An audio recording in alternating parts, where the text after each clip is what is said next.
Halo,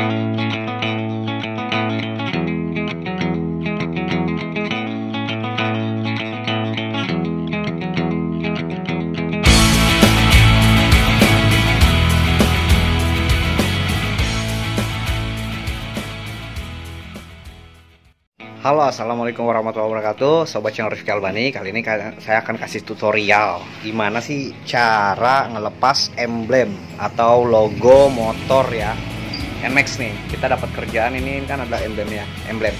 Oke. Nah, ini ada kerjaan ngecat motor kita hari ini. Nah, gimana cara ngelepas emblem ini? Mudah, tanpa patah. Jadi insya Allah nggak patah. Dengan alat sederhana, itu alatnya ini saya pakai benang layangan. Sebenarnya bisa juga pakai benang jahit. Jadi teman-teman kalau mau belajar ngecat motor, emblem motor apapun, mau jenis apapun, mau mobil mau motor, itu sama aja.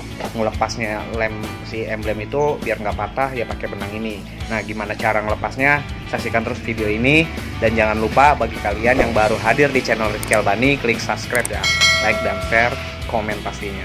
Oke, thank you. Gimana keseruan video cara melepas emblem pada bodi motor atau logo pabrik bawaan? Saksikan terus videonya. Jangan di skip ya teman-teman.